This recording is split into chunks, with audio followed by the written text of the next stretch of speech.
Tanvi Mukherjee গীতাকে challenge করলো গিনিকে 24 ঘন্টার মধ্যে বাড়ি থেকে বের করে দেবে। হ্যাঁ বন্ধুরা, আপনারা ঠিক এমনটাই দেখতে পাবেন গীতা এলএলপি ধারাবাহিকের আজকের পর্বতে।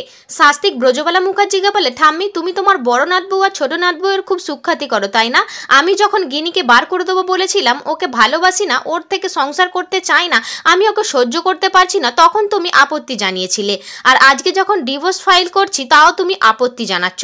তখন ব্রজবালা মুখার্জি বলে, আপত্তি তো জানাবো বটেই, ঘর ভাঙবি কেন তুই? শাস্তিক বলে, ঘর ভাঙবো কেন, ঘর তো অনেক আগে থেকেই ভেঙে গেছে। এই বলে শাস্তিক ঠাম্মিকে গিনির মোবাইলের মেসেজটা দেখায় আর বলে, দেখো না কে ওকে আই লাভ ইউ জানিয়েছে, ওর সাথে দেখা করতে চাইছে, আমি গিনিকে এক মুহূর্ত আর এই বাড়িতে থাকতে দেবো না। ঠিক তখনই প্রলয় মুখার্জি এসে বলে, বাহ পুরুষ সিংহ গর্জন করছে তো দেখছি, নিজের বউয়ের পার্সোনাল মেসেজ চেক করছো, তার প্রাইভেসির কোনো গুরুত্ব দিচ্ছ না। তখন শাস্তিক বলে, এই ফোনে SMS সব কোর্টে যাবে এভিডেন্স হিসেবে, গিনির অন্য একটা রিলেশনশিপ রয়েছে।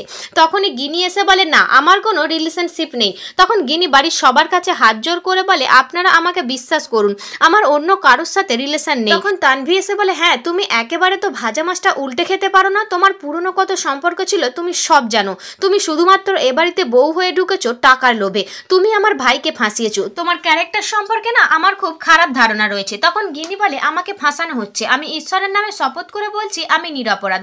অন্যদিকে কোর্টে অগ্নিজিৎ মুখার্জি গীতাকে বলে, ন্যাপা সেলিম দুজনই মুক্ত, এটা আমার প্রথম জয়।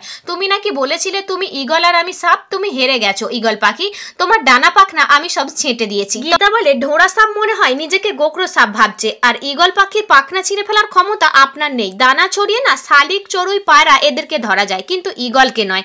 শেষমেশ খেলাটা আমি জিতবো, অগ্নিজিৎ মুখার্জি কথাটা মাথায় রাখবে।